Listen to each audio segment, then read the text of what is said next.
ऐसी बेटा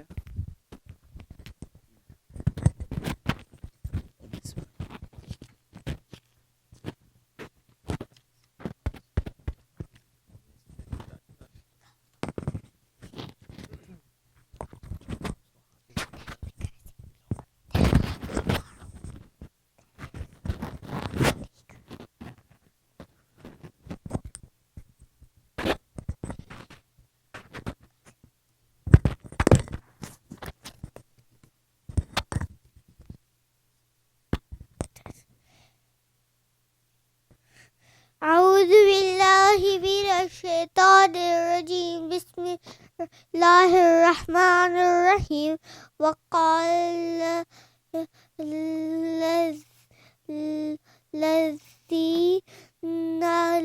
لا يرجون لقاءنا لولا أنزل علينا الملائكة أو نرى ربنا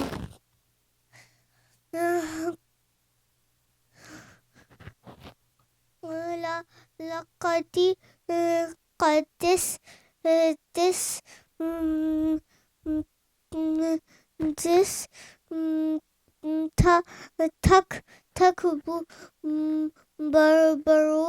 تكبروا في أنفسهم وأتوا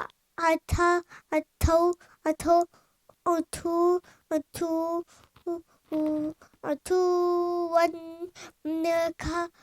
كبير كبيرة صدق الله العلي العظيم.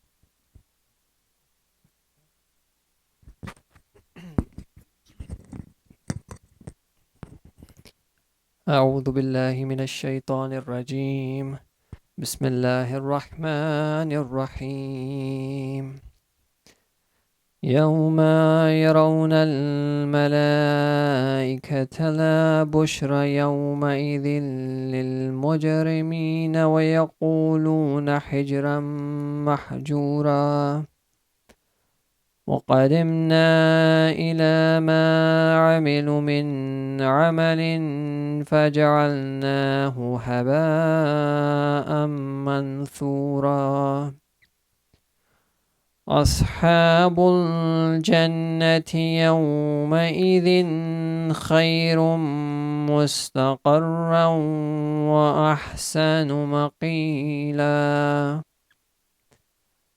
ويوم تشقق السماء بالغمام ونزل الملائكة تنزيلا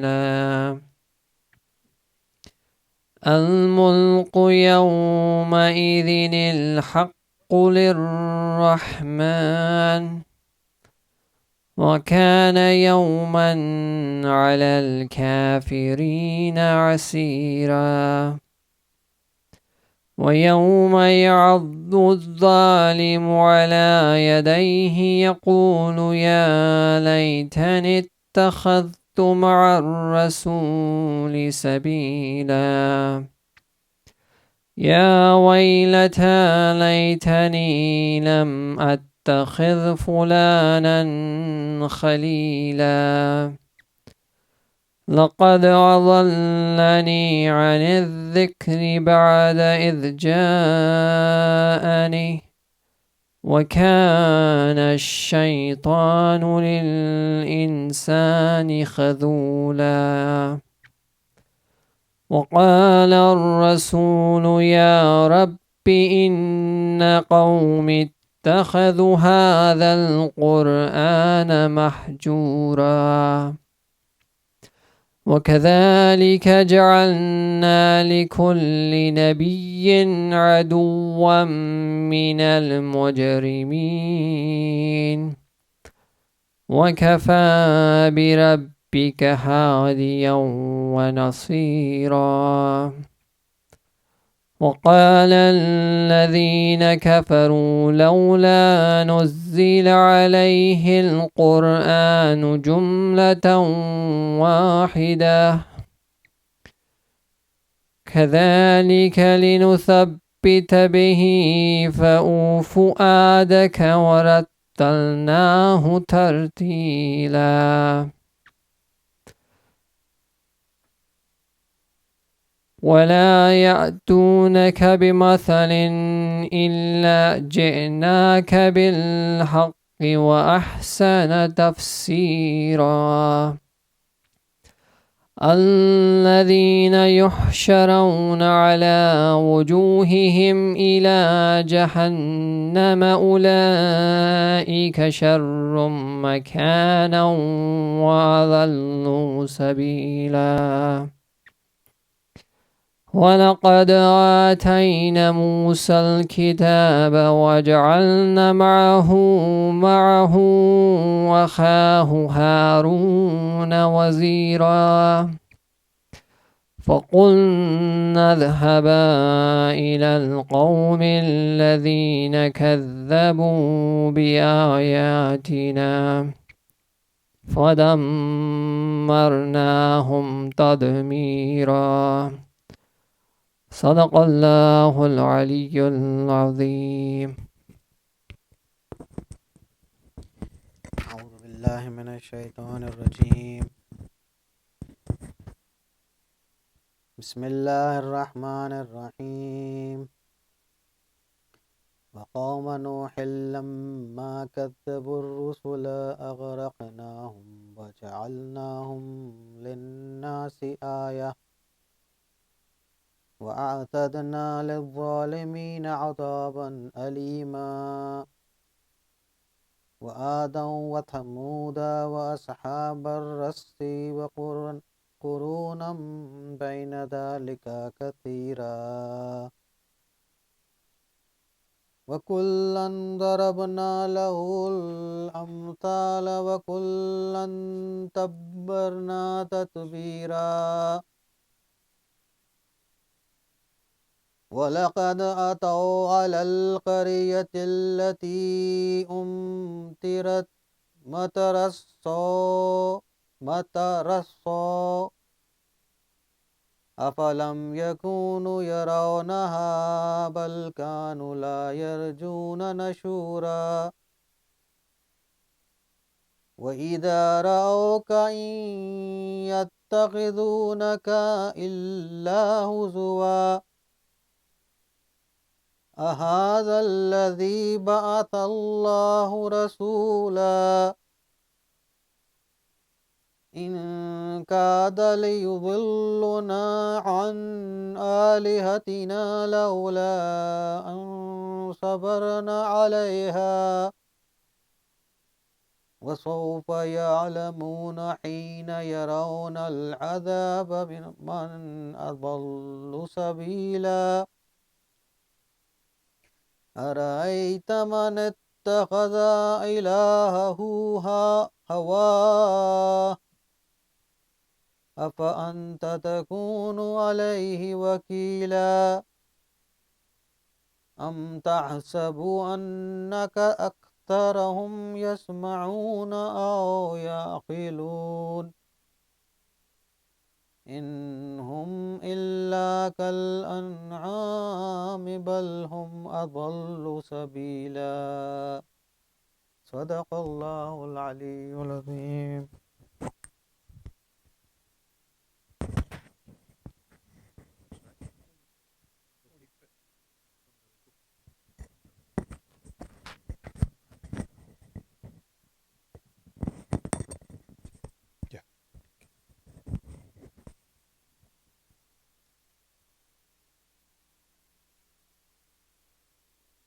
أعوذ بالله من الشيطان الرجيم.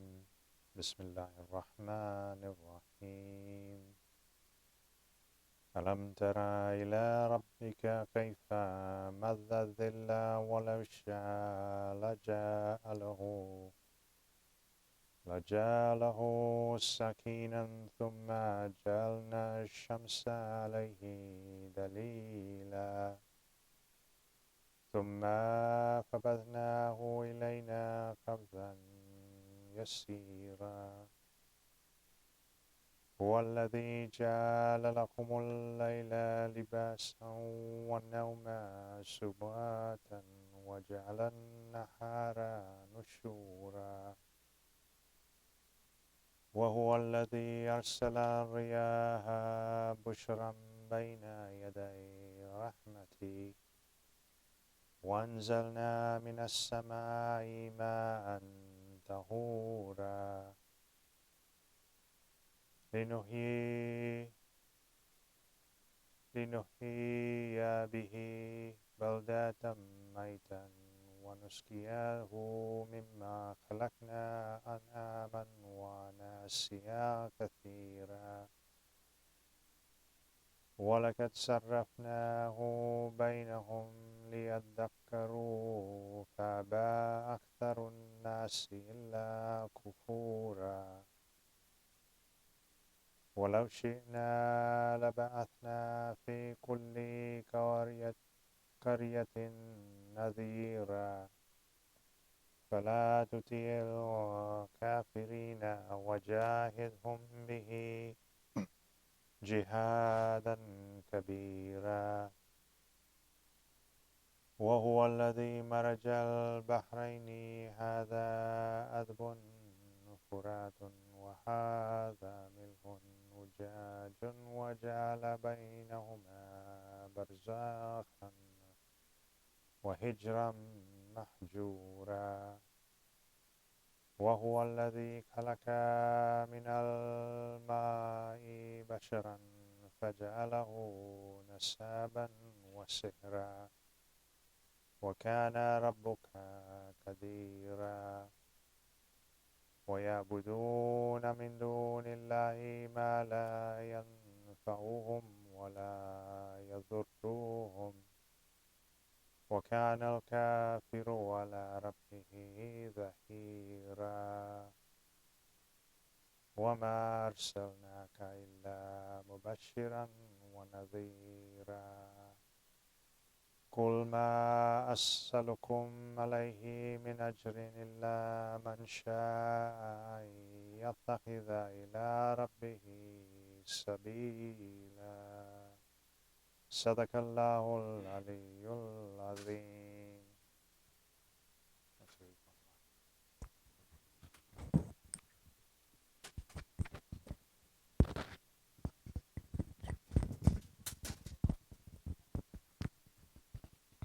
أعوذ من الشيطان الرجيم بسم الله الرحمن الرحيم وتوكل على الحي الذي لا يموت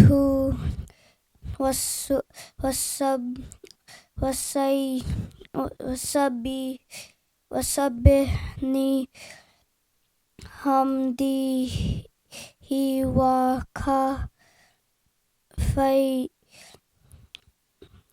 به بإنا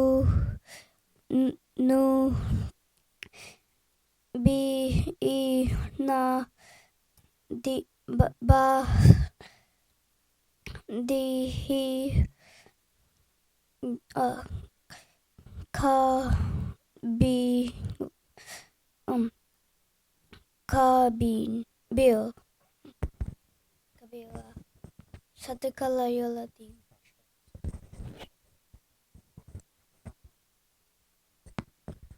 أعوذ بالله من الشيطان الرجيم بسم الله الرحمن الرحيم الذي خلق السماوات والأرض وما بينهما في ستة أيام ثم استوى على العرش الرحمن فاسأل به خبيرا تبارك الذي جعل في السماء بروجا وجعل فيها سراجا وقمرا منيرا وهو الذي جعل الليل والنهار خلفة لمن أراد أن يذكر أو أراد شكورا. وعباد الرحمن الذين يمشون على الأرض حونا وإذا خاطبهم الجاهلون قالوا سلاما. والذين بيتون لربهم سجدا وقياما. والذين يقولون ربنا اصرف عنا عذاب جهنم إن عذابها كان غراما إنها ساءت مستقرا ومقاما. والذين إذا أنفقوا لم يسرفوا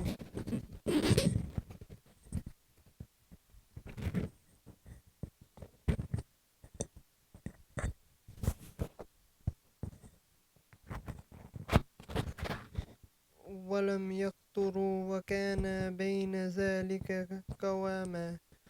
والذين لا يدعون مع الله إلها آخر ولا يقتلون النفس التي حرم الله إلا بالحق ولا يزنون ومن يفعل ذلك يلقى أثاما يضاعف له العذاب يوم القيامة ويخلد فيه مهانا. صدق الله العلي العظيم.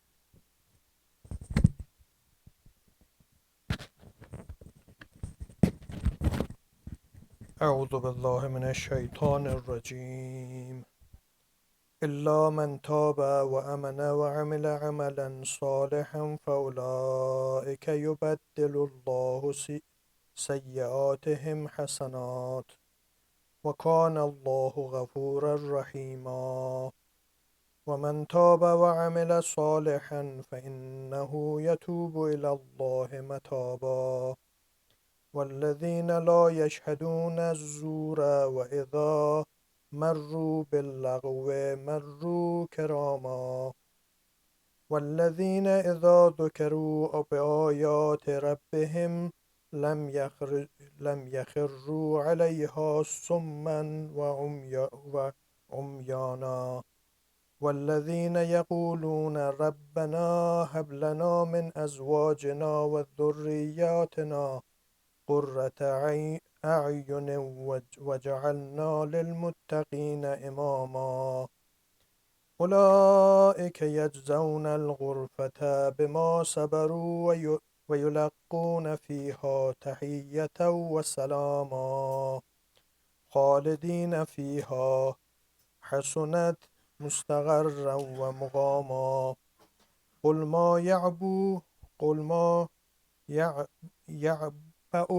يعبأ بكم ربي لولا دعاؤكم فقد كذبتم فسوف يكون لزاما. بسم الله الرحمن الرحيم. طاسين ميم. تلك آيات الكتاب المبين.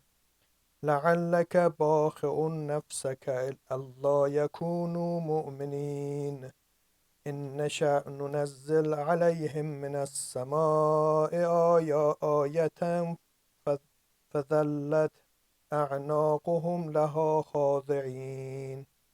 فما يأتيهم من ذكر من الرحمن محدثا إلا كانوا عنه معرضين. فقد كذبوا فسيأتيهم أنبئوا ما كانوا به يستهزئون. أولم يروا إلى الأرض كم أنبتنا فيها من كل زوج كريم إن في ذلك لآية وما كان أكثرهم مؤمنين. وإن ربك لهو العزيز الرحيم. وإذ نادى ربك موسى إن ائت القوم الظالمين قوم فرعون ألا يتقون قال رب إني أخاف أن يكذبون ويضيق صدري ولا ينطلق لساني فأرسل إلى هارون ولهم علي ذنب فأخاف أن يقتلون قال كلا فاذهبا بآياتنا إنا معكم مستمعون فأتيا فرعون فقولا إنا رسول رب العالمين أن أرسل معنا بني إسرائيل قال ألم نربك فينا وليدا ولبثت فينا من عمرك سنين وفعلت فعلتك التي فعلت وأنت من الكافرين صدق الله العلي العظيم.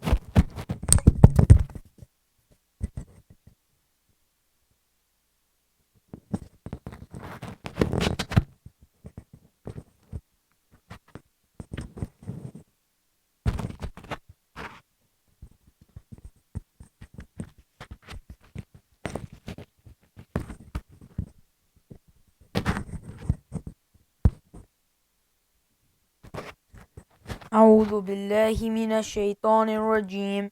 بسم الله الرحمن الرحيم. فعلتك التي فعلت وأنت من الكافرين قال فعلتها إذا وأنا من الضالين ففررت منكم لما خفتكم فوهب لي ربي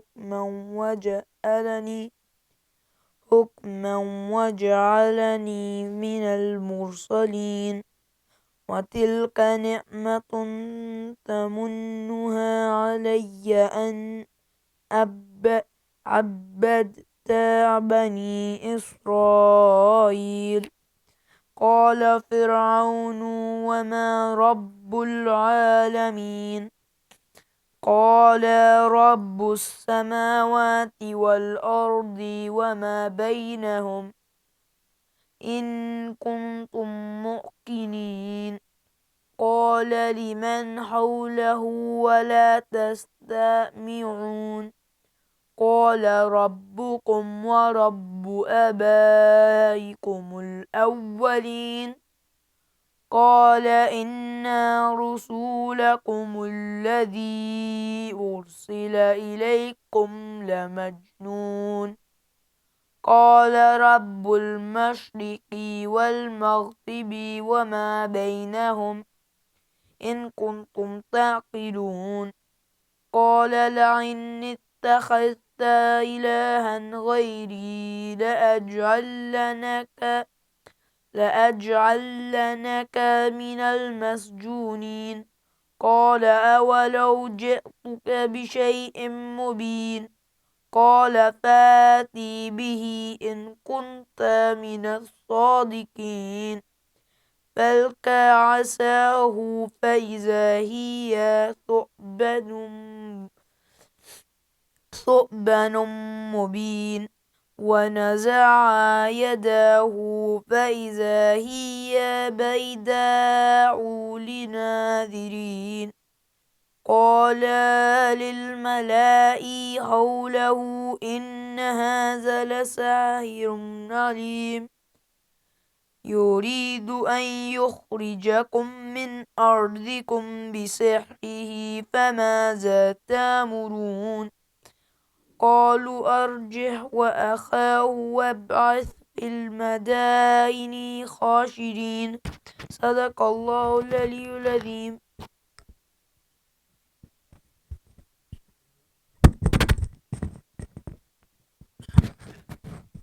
أعوذ أعوذ بالله من الشيطان الرجيم بسم الله الرحمن الرحيم يأتوك بكل سحار عليم فجمع السحرة لميقات يوم معلوم وقيل للناس هل أنتم مجتمعون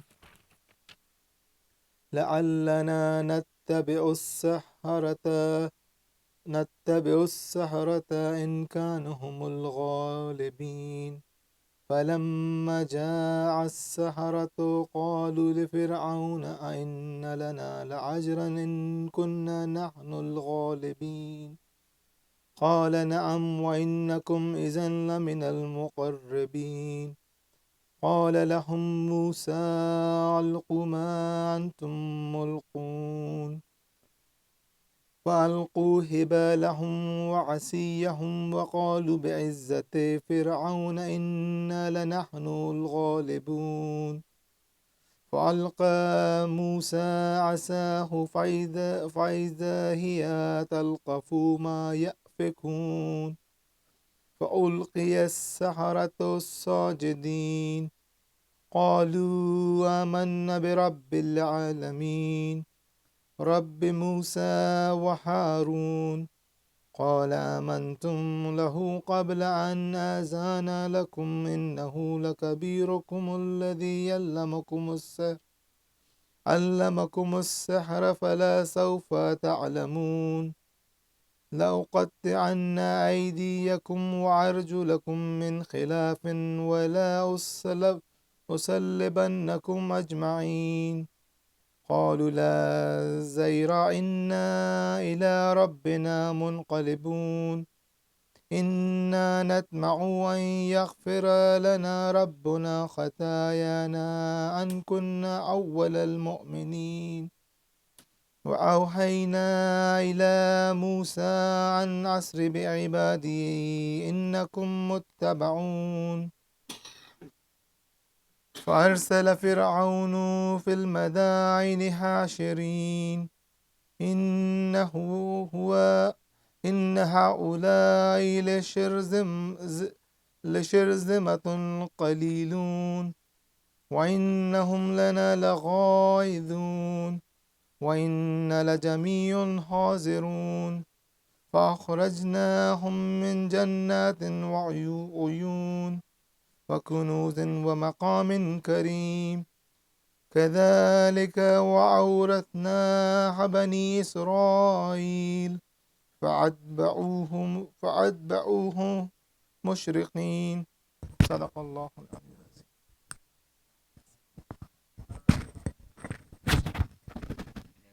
It's going to take a minute. That's it. Time is up, brothers.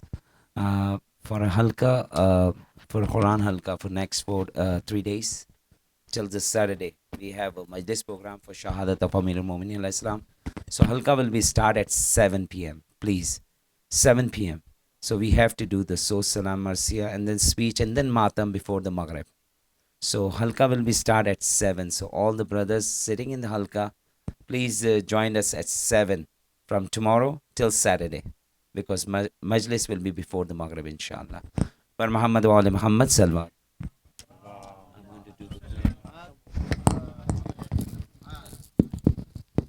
We're going to start tomorrow, inshallah, with the Juz 20. Wajad by taking the remaining for today, 19. So we'll be start with the 20 tomorrow, inshallah. Bar Muhammad wa ali Muhammad salawat.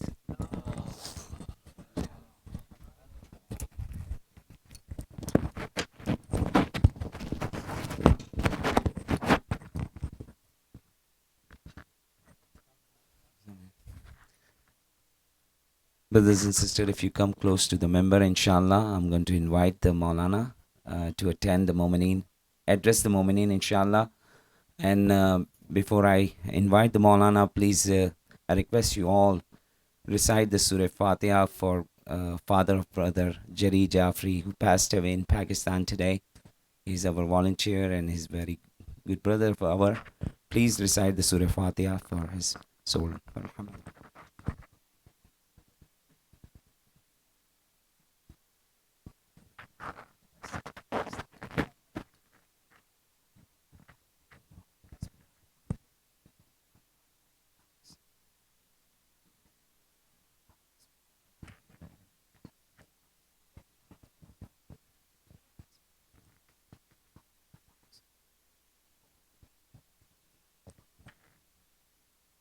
Bar Muhammad wa ali Muhammad salawat. Sisters, we already put the petition in. If you like to join us on Hall A, you are welcome. Now I like to invite Maulana Sheikh Hamza Sodagar to address the MOMIN, inshallah. Bar Muhammad wa ali Muhammad salawat.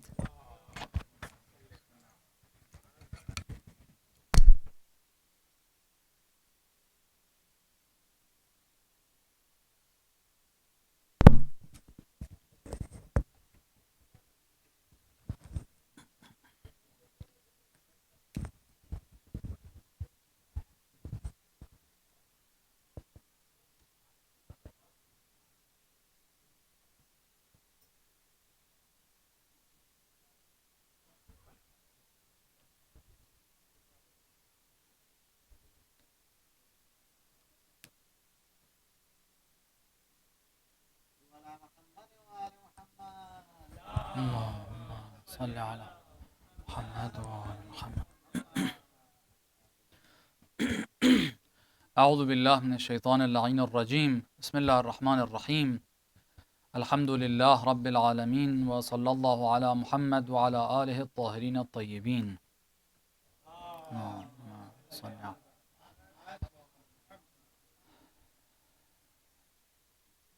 As they say, time flies. It's been very quick. I can't believe that it's the night of the 19th. We have reached and we're approaching Laylatul Qadr, the 23rd of the month of Ramadan. And this shows, it's another reminder that we need to take advantage of the time that we have. We have really no time to lose. Before we know it, it's over. As Amir al-Mu'mineen says, Al-fursatu tamurru marra as-sahab.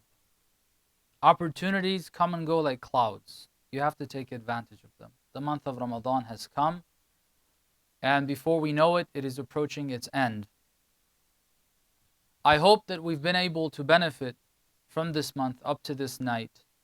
And if we haven't been able to, or we haven't been able to take advantage as much as we should have and we could have, and the opportunity that God provided, we ask Allah subhanahu wa ta'ala to forgive us on this night and to allow us to make the best of it, the best of this night, the first of the nights, which seems to be a night of preparation for Laylatul Qadr, as inshallah I will explain after Isha.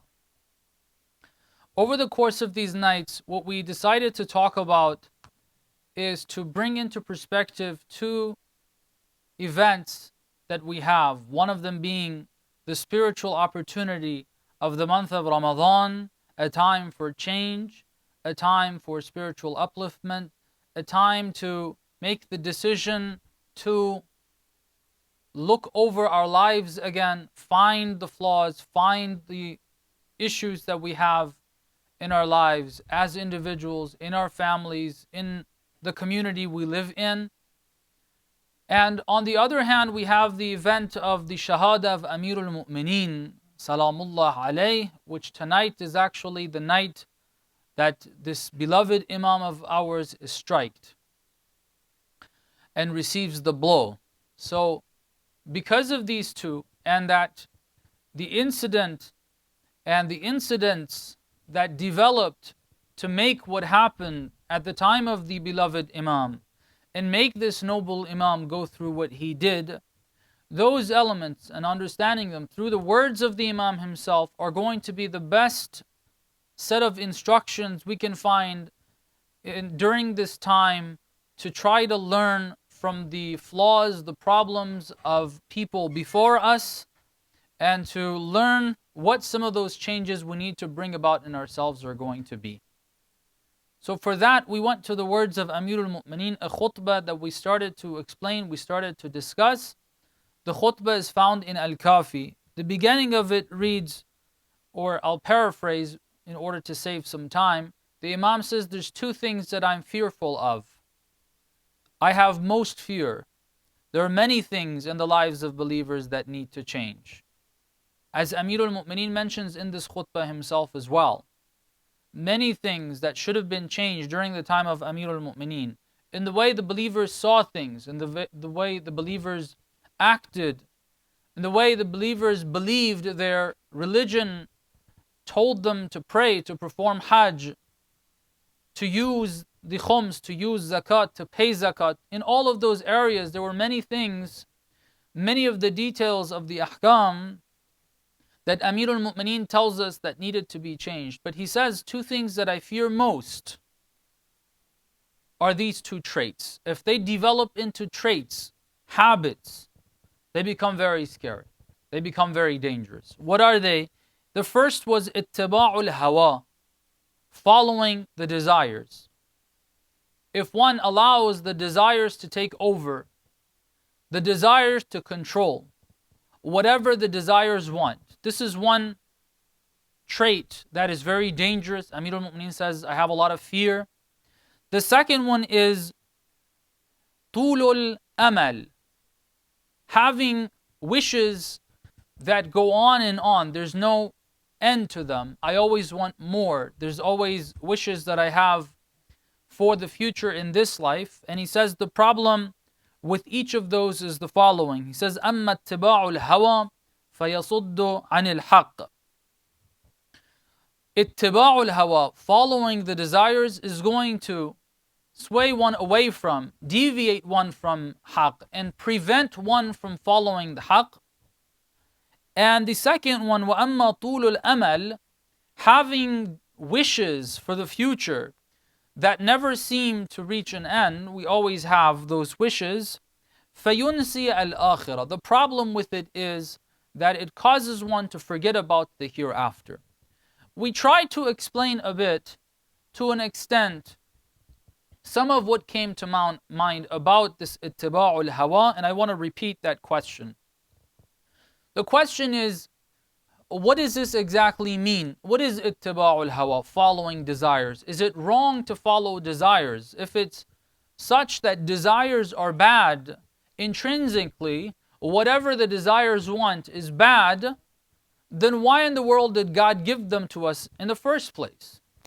If it's bad to like something that tastes good, if it's bad to enjoy the sexual desire, if it's bad and wrong to enjoy other desires that we have, and if it's wrong for us to go along with what our anger, for example, which is one of these animalistic inclinations that we have, that pushes us to do something, if it's wrong to listen to it and allow us to react based on anger, then why did God give them to us in the first place? So we try to, with that question, explore this concept a bit, because there's a lot of different interpretations you would get. For example, we mentioned some of the ulama have encouraged the believers that they not only avoid haram, not only make sure they're engaged in their obligations and do the wajibat and control their hawa, control their desires in that way, but beyond that, to go ahead and take extra measures. What are the extra measures? Avoid the glamour of the dunya. Avoid extravagance. Avoid eating too much. Avoid eating a lot of very tasty food. Having a lot of variety. Avoid having luxury. These are things that some of the ulama have mentioned. Now, when you go to some of the other ulama, and I'm sure you've heard this, when this discussion comes up, is that, so what are we supposed to do as believers? Are we being told that believers don't have the right to enjoy some of the things that others have the right to enjoy? Non-believers are supposed to enjoy the beauties of this world, have large homes, beautiful gardens, nice clothes, nice watches, nice cars, nice gadgets, have all of that. But when it comes to the believers, no, we shouldn't have that. Is this what the religion is telling us? When it comes to the real followers of Amir al-Mu'mineen, you're always supposed to find them in areas where the homes are run down. You'll be able to identify a believer with a really run down and beat up car. And if they have a really nice car, then that means they're not a good believer. Believers usually struggle with this idea. On one hand, you have the verses that talk about as we mentioned, كُلُوا مِن طَيِّبَاتِ مَا رَزَقْنَاكُمْ. Take from the bounties, take from the blessings, from the tayyibat that God has provided. When people try to restrict beyond wajib and haram, put more restrictions, the verses of the Holy Quran explain that this is wrong, you can't do that. It's interesting that this is a recurring event. It's happened throughout time, plenty of times. That you have people that create restrictions that are beyond religious restrictions. They create limitations that are more than what Islam says in certain areas of life.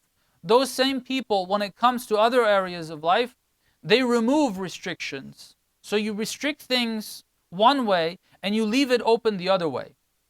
The way that the world is set up and the way things need to function, the relationships need to function, the restrictions need to be the way they are. When you find someone that's very free and very open in a certain arena, when you look at something else in their life, you will see that they are actually very, very strict on certain other things. Where Islam says be strict, you're not strict. Where Islam says don't be strict, you're strict. This is usually what happens. Before Islam, this is how it was. People were into many different haram activities. The Jews made usury halal for themselves, but they would create restrictions for themselves that were not in the Torah. Certain things that were not restrictions, they made them into restrictions. Certain things that were restrictions, they removed them. So to them, when they created restrictions beyond what God had set as restrictions, Allah subhanahu wa ta'ala says, كُلُوا مِن طَيِّبَاتِ مَا رَزَقْنَاكُمْ. Take from the tayyibat. At times when the Prophet would be told, well, isn't this the glamour of the dunya? Isn't this something that is the zina of the dunya? The verses came down. Who says that the zina of the dunya is haram? Who says it's wrong to have the beautiful things in this world? So that when you talk about this concept, avoiding the glamour of the dunya, it becomes very confusing. Where do you draw the line? How do you figure out, how do you live your life where you're actually following the footsteps of Amir al-Mu'mineen, salamullah alayhi? It's interesting, when you look at the lives of the Ahlul Bayt, you'll find this as well. People used to criticize Imam al-Sadiq because of him wearing clothing that was appropriate for his time. It was clothing that looked nice, looked presentable. People would come and approach him and criticize him and critique him and say, your grandfather Amir al-Mu'mineen used to wear clothes that do not resemble the ones you're wearing. They were not soft and comfortable fabrics that he would use. They didn't look presentable the way yours are. When they would rip, he would sew them back. He wouldn't wear something that was new. And they critiqued the Imams on that. Imam al-Sadiq said, you got it wrong. So when we get all of this, it becomes very confusing. How do we do this? How do we make sure that we are not becoming some of those that are following their desires? We want to understand this. To then understand and see how historically what Amirul Mu'mineen says, this is the most fearful trait that the people can develop within them. And we'll see how that translates into what happened and transpired at the time of Amirul Mu'mineen and caused many problems later on as well. How do we do this? We started to discuss in the previous session that what we need to understand is what our desires actually are. Our desires are God-given blessings to take care of our material needs. However, the desires only look at what? The desires only look at your material needs. The desire to eat only takes care of eating. That's all it cares about. It doesn't care about the desire to eat. Doesn't think long term. It doesn't think long term. Even in this world, it doesn't think long term. if you have food in abundance, but it's in abundance for now, if you don't control the way you eat, you're going to have a shortage in a month, in 2 months. Desire doesn't care about what happens in the next 1 or 2 months, and you're going to have a shortage.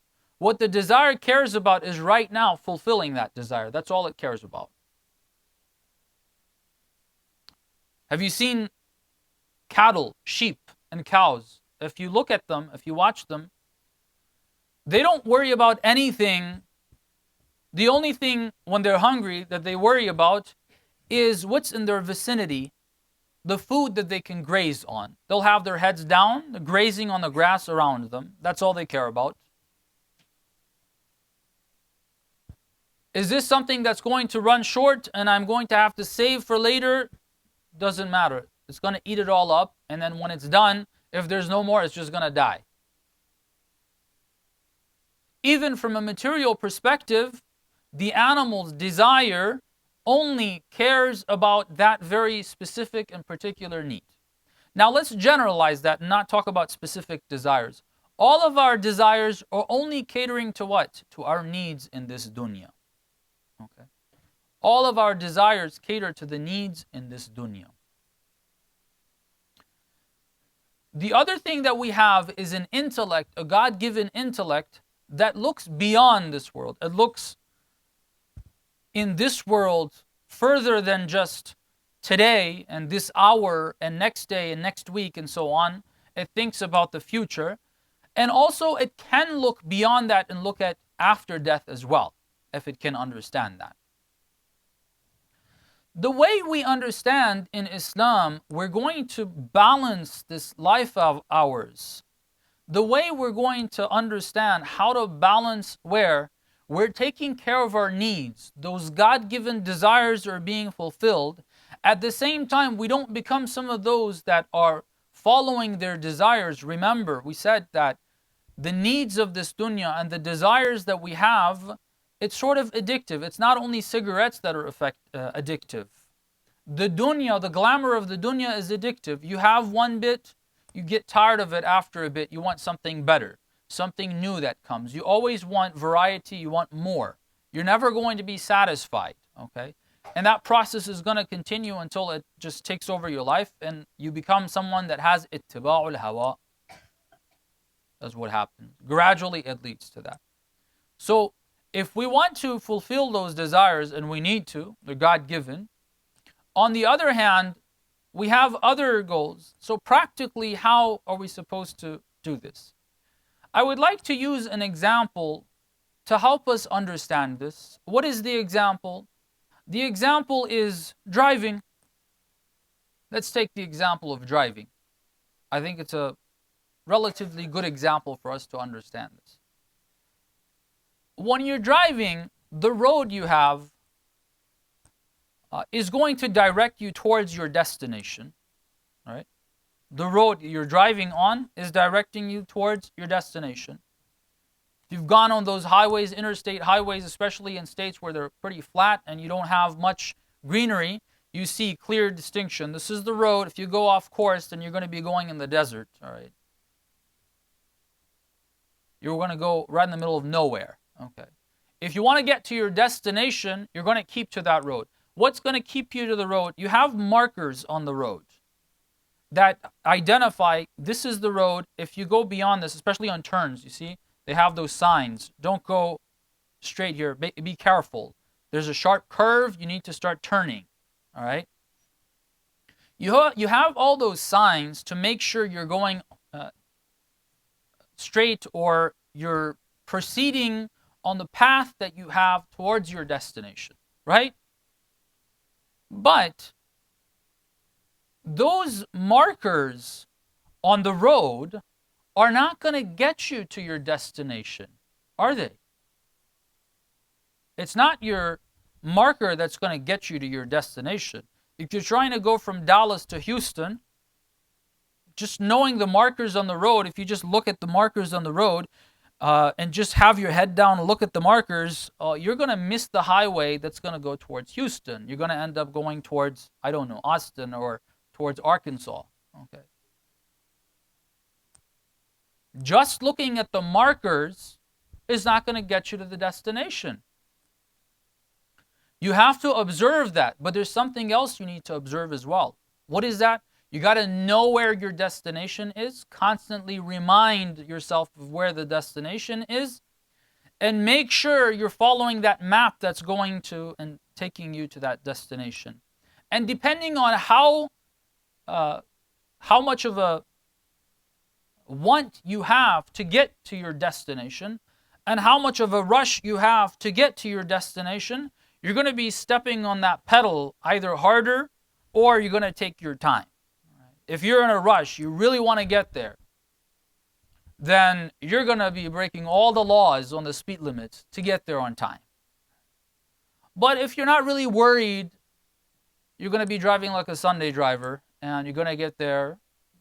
You could get there in 4 hours, you get there in 6 hours. No problem. Not an issue. I don't have any issue. The markers on the road are not going to get you there. You need to know where you're headed. In the Islamic teachings we have, and interestingly enough, in what we just read of the saying of Amirul Mu'mineen, this is what we're told. The markers on the road are your halal and haram. It's your wajib. You got to make sure you're doing that. You got to make sure you don't go off course. You got to make sure in order to satisfy your desires, you're not going off of the main road. The beauty of the scenery on the side of the road is not attracting you to it. So instead of going to somewhere where it's a lot more beautiful, where your destination is, you'll end up stopping at a very local park that is not half as beautiful as the destination you're looking for and to get to. It's going to distract you, and you're going to go off course. Those boundaries, the wajib and the haram, are going to be those road marks so that you don't go off course. But that's not enough. What do you need to have?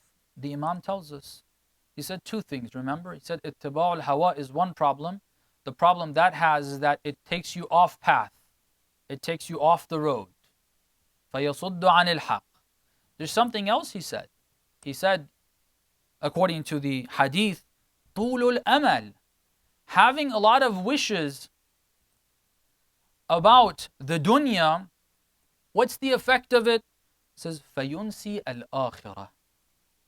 It makes you forget your actual destination. That becomes the problem. You forget about where you're actually headed. You forget about life after death. We forget about death itself. We forget about what's going to happen after death. That's the destination. See, the desires are just worried about here. This is not the destination. It's just benefiting from what's around the road, but we're not moving towards the destination.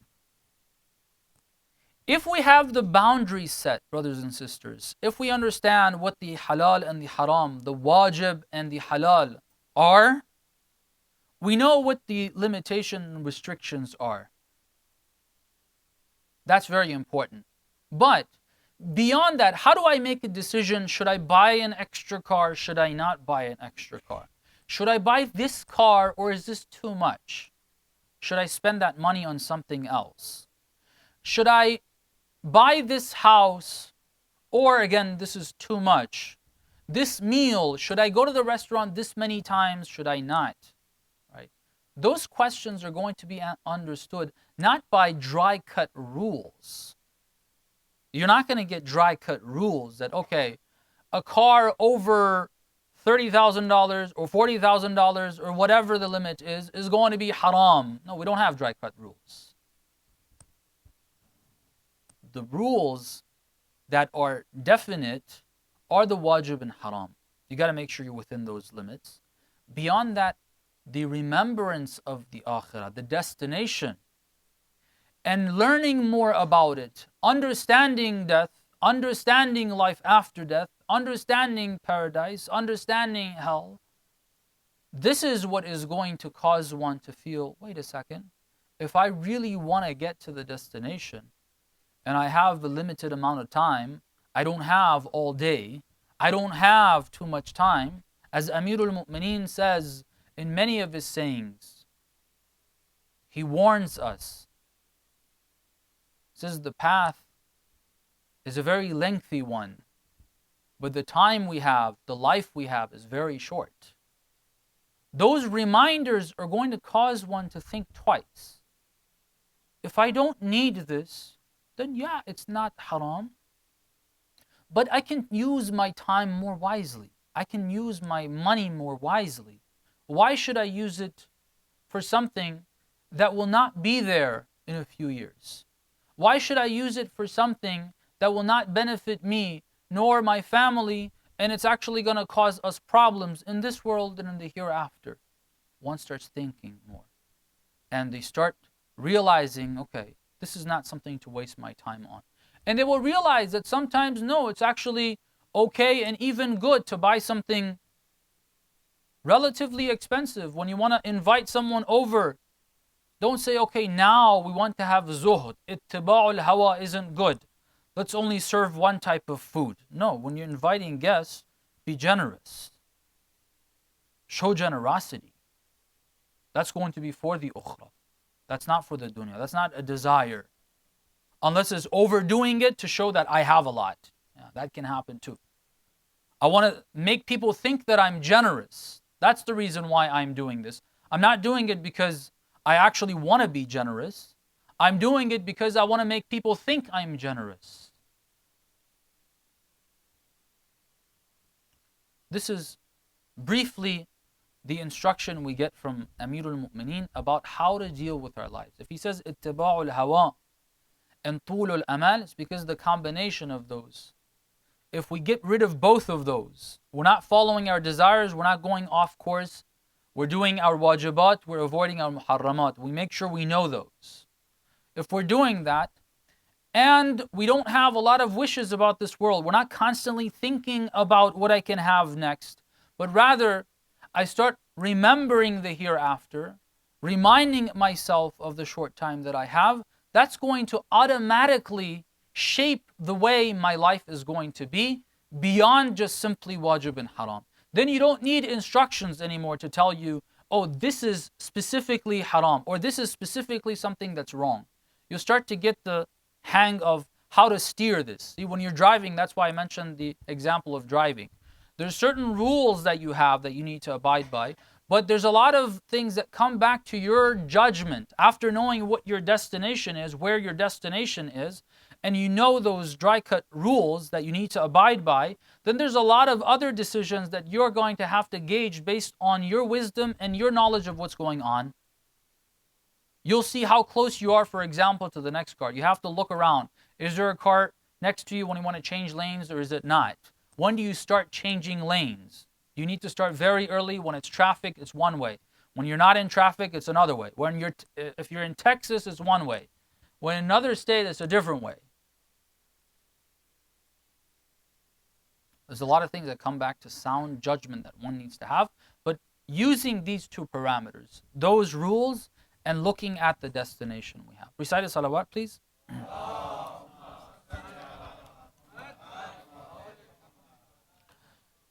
Now we want to look at, in the time we have, start looking at what Amir al-Mu'mineen meant. Let's look at that historic example and see how devastating this concept of ittiba'ul hawa can be. We raised this question and we started reading this hadith to answer this question. What happened and why was it that the best man on the face of the earth, not only the best man from the perspective of worship, from the perspective of prayer, from the perspective of giving charity, from the perspective of avoiding sins, from the perspective of having fear of Allah and wanting to meet his Lord, but the best person also from the perspective of managing the society that he lived in and being the imam that leads his nation. The best knowledgeable man, the best capable and competent in being able to handle matters of the society he lived in. He was the best political leader that anyone could imagine on the face of the earth. Yet, with all the competency that he had, with all the abilities and the knowledge he had, we see, unlike the first 3 Khalifas, or the first 2 Khalifas, we would say, that were able to live pretty much to the end of their lives, and they didn't have, at the very least, public uprisings against them. They didn't have people complaining too much about them. Yes, during the time of Uthman, we had somewhat of that, and that's what ended Uthman's term and Uthman's Khilafah. But during the time of the first 2 Khalifas, we didn't have public uprisings the way we did during the time of Amirul Mu'mineen, at the very least. If he's so capable, if he's so competent, then why is it that he has to fight 3 battles, 2 of which are very clearly battles with his own people, with people that he's leading, the community that he's leading? Why? And we said Amirul Mu'mineen tells us, ittiba'ul hawa. When you have a community, and let me remind us that we want to look at this because we're trying to see the problem that causes problems for us as individuals, for us within the families we live in, and for the community. This has lessons for all those 3 layers. What happens if you have a community that has collectively started to move towards ittiba'ul hawa? You can't have an imam leading it.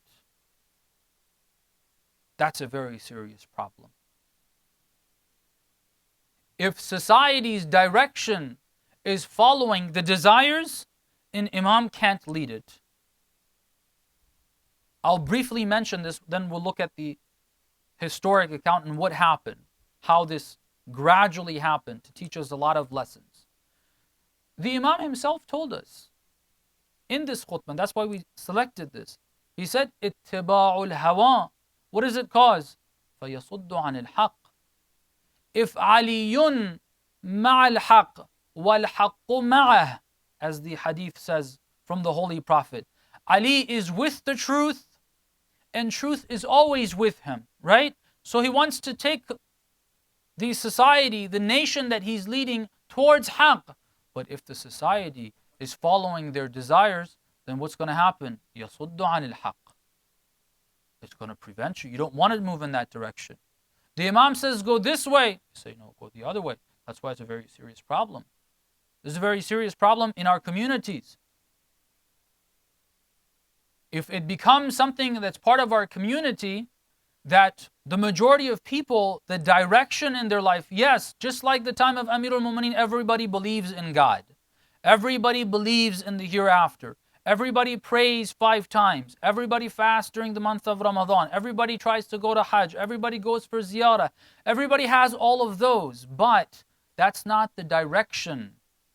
As Amirul Mu'mineen says here, quoting the Holy Prophet in the continuation of this hadith, the Holy Prophet has already warned. He says that the a'mal that are supposed to be for the hereafter are going to start serving the purpose of the dunya, the hawa. That's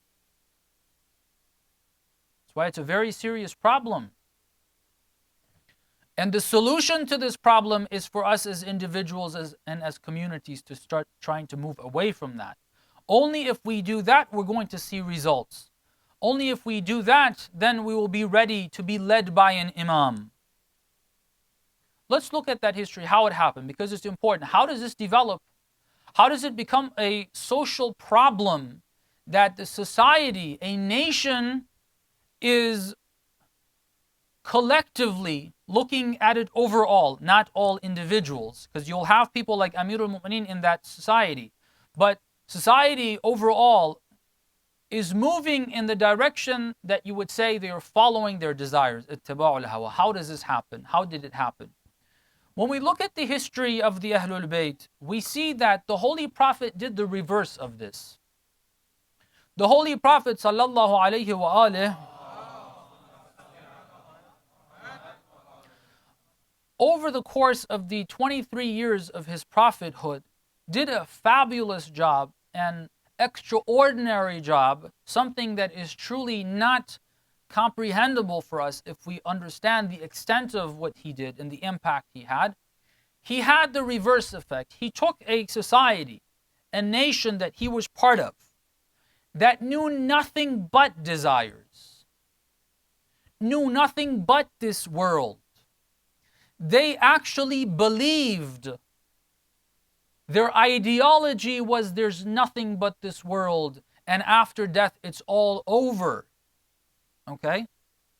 That's what they really believed. When the Holy Prophet said there's life after death, they would take bones that had sort of decomposed, and they would take it to the Prophet and they would crush it and turn it into power. It's pouring. They said, the Prophet, "Oh Prophet, you're saying that this is going to come back to life?"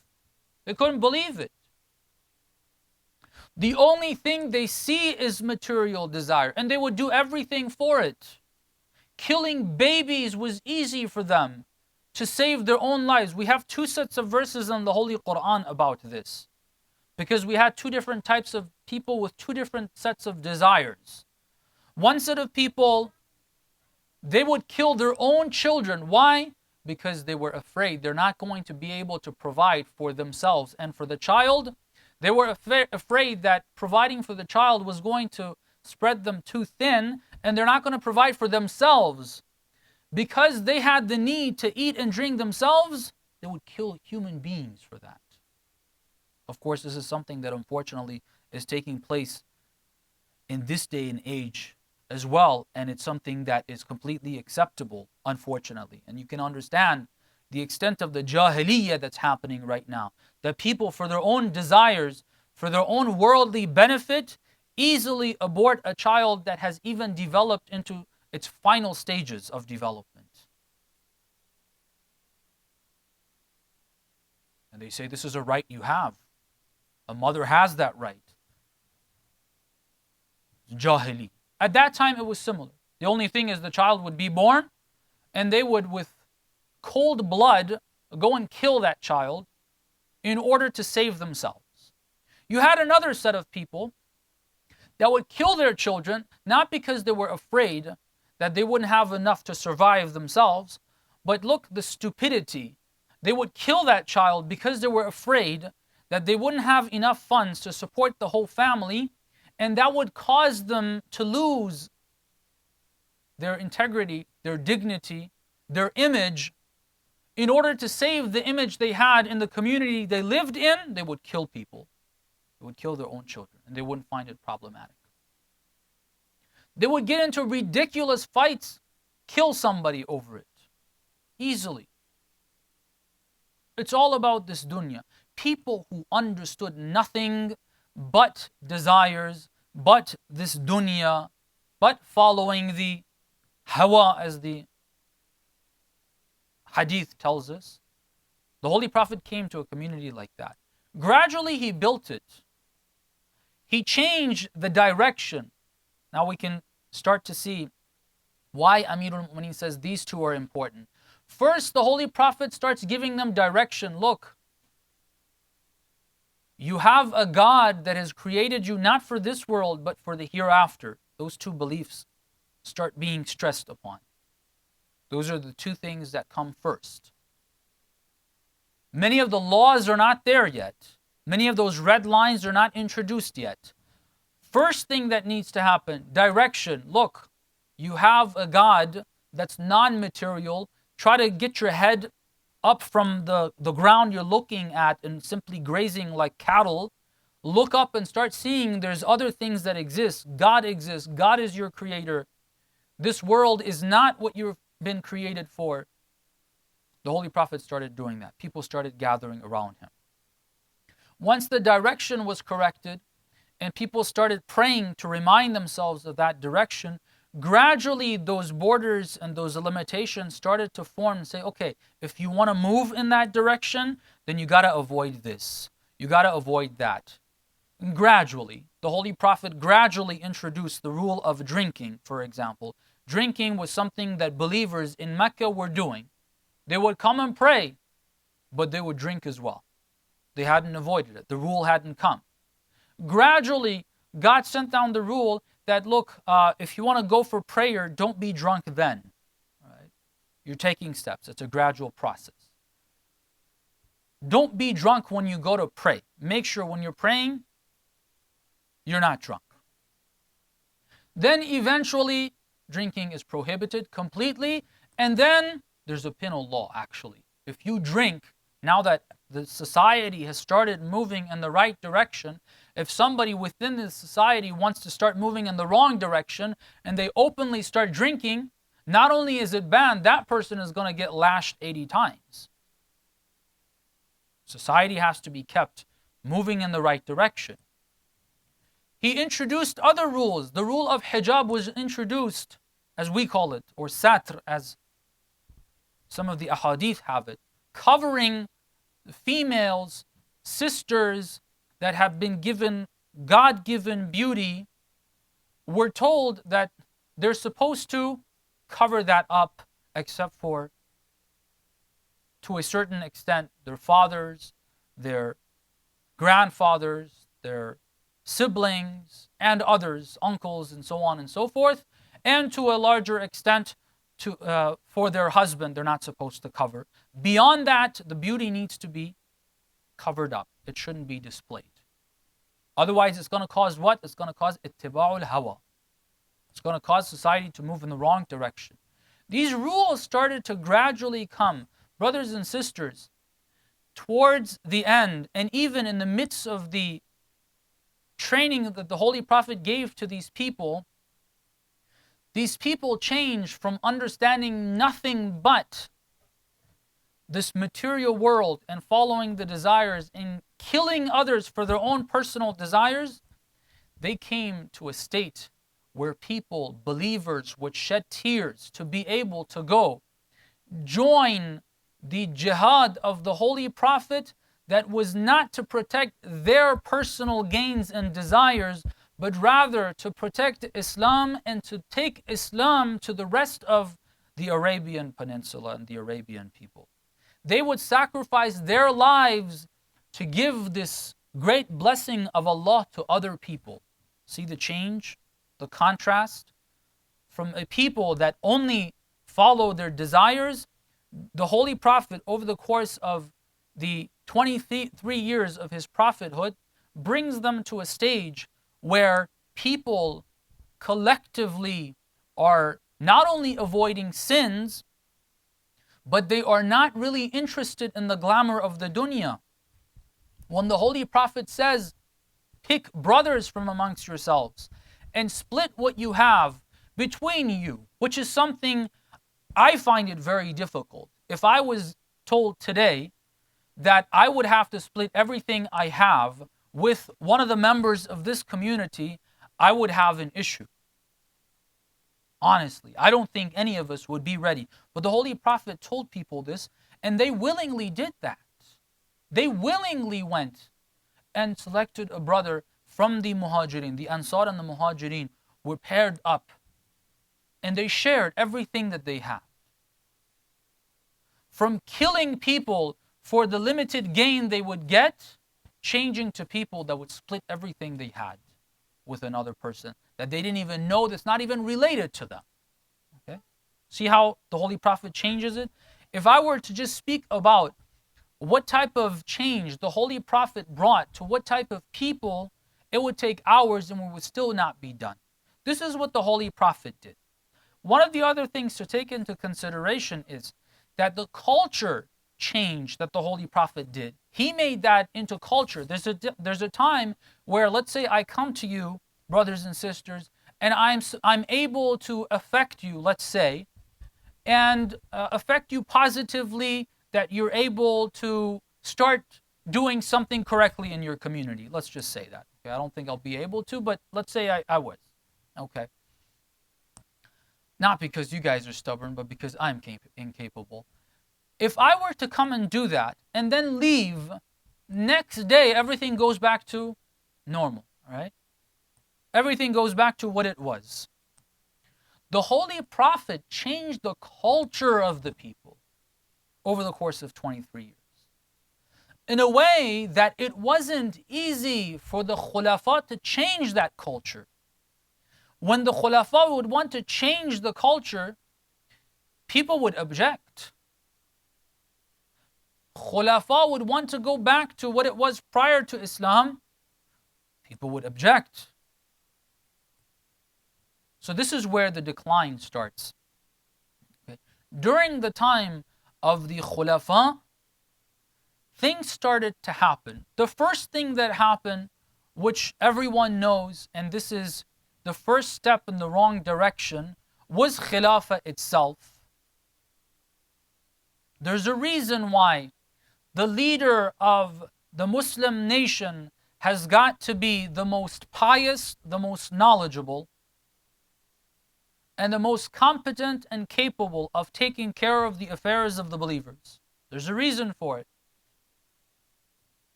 The most capable, the most pious, the most knowledgeable, Amirul Mu'mineen, who is Ma'soom, Amirul Mu'mineen, who is the one that carries the knowledge of Nubuwwah after the Holy Prophet, he's supposed to lead. Because if he leads, he's going to, as we said according to the hadith, he is ma'al haq wal haqqu ma'ah. Truth is with him. He's going to lead the community in that direction, continuing and taking people from where the Holy Prophet left off, continuing that. He would have done that, but that changed. That's the first wrong decision that was made. And Amirul Mu'mineen, as we know, did what he could to try to correct that. That itself is a very long story. I haven't discussed that here. I'm sure you've heard many things on that, but I think it is a subject and a topic that deserves revisiting every now and then. It deserves thinking and pondering, and it deserves us not to simply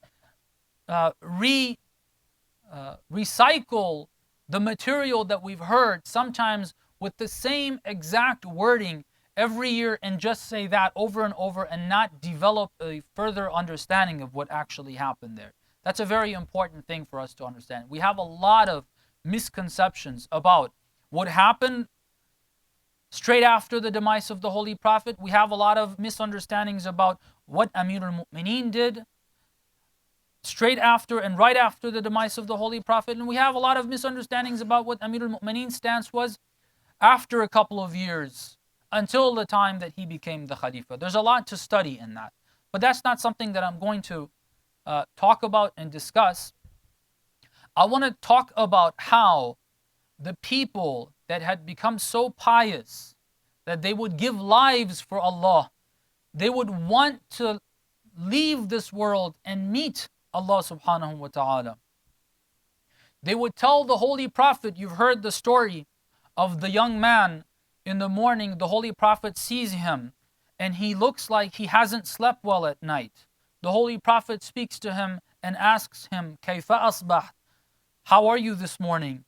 And the man says, I have gotten up this morning, and the way I am this morning is that I wasn't able to sleep last night.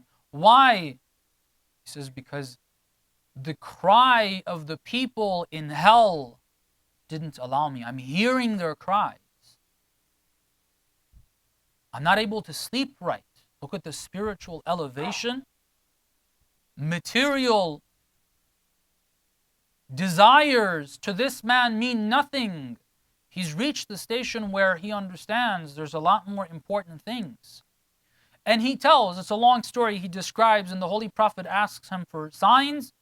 But the last thing he says is this. This is the culture that the Holy Prophet has brought to these people. He says, O Prophet of God, pray that I reach the rank of Shahada. I want Shahada. what happened that from that position, that culture of the Holy Prophet, you come to what station and what situation? What is the circumstance at the time of Amirul Mu'mineen? We need to discuss that as well, and I will, inshallah, in the following nights. But one bit of it that is related to tonight as well, and we'll end on this note. The shahada of the Imam himself and the individual that carried out this crime that the mal'oon Muawiyah later on had some of the companions of the Holy Prophet fabricate hadith and say that Ibn Muljam, the mal'oon, was a very pious man, and he fabricated hadith to say Amirul Mu'mineen was someone that was not following the teachings of the Holy Prophet, and verses were revealed against him. This mal'oon, Ibn Muljam, if you look at him, look at the time, that youth at the time of the Holy Prophet asking for shahada, look at Ibn Muljam. Ibn Muljam is supposed to be what? He's supposed to be a Khariji. He's one of the Khawarij. What do you know the Khawarij as? You understand the Khawarij as being people that are very interested in worship. They're very interested in prayers. They're very interested in prostration, recitation of the Quran, right? This is the image you get. They say Ibn Muljam swore by God with a few of his friends in Masjidul Haram by the Kaaba to kill 3 individuals: Ali ibn Abi Talib, Muawiyah, and Amr ibn As. So they swore to God over there, right? But listen to this. See, ittiba'ul hawa, which there's a lot of ittiba'ul hawa even there, but very clear examples of it. It says that Ibn Muljam, when he came to Kufa, he started to think twice about doing what he had promised to do. You know what caused, recite a salawat please? Let's finish this with... You know what got Ibn Muljam to go and kill Amirul Mu'mineen? It's because he saw this young lady that attracted his attention and had a lot of beauty. And she had grievances against Amirul Mu'mineen because she believed that the death of her father and brother were because of Amirul Mu'mineen. She used her God-given beauty to attract the heart of this young man. And so Ibn Muljam, according to the accounts, killed Ali ibn Abi Talib because of a woman. From the time of the Holy Prophet, where people would want and desire shahada, to someone that kills the best person on the face of earth because of desires, because of a woman. How did that change occur? How did that change occur? It's something that we're going to have to discuss over the course of the following nights. We ask Allah subhanahu wa ta'ala to grant us knowledge and the ability to implement it. We ask Allah subhanahu wa ta'ala to allow us on this night to make the best du'as, and that He grants us what we wish and what we ask Him if they are best for us, inshallah. Wassalamu alaikum wa rahmatullah walhamdulillah rabbil alamin.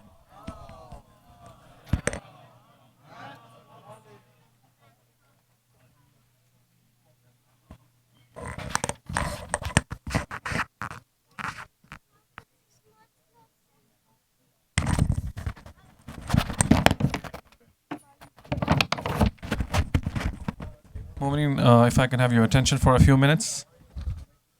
Just wanted to give an update on the program schedule and the format.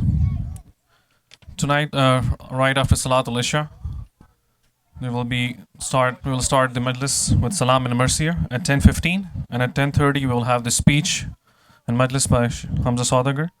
And 11:10 we will have the Matam, and 11:30 we will have the basic amal for the night. The basic amal will start at 11:30, and at 12 we will have a short break, followed by all-night amal, and at 3:30 we will have the Sair.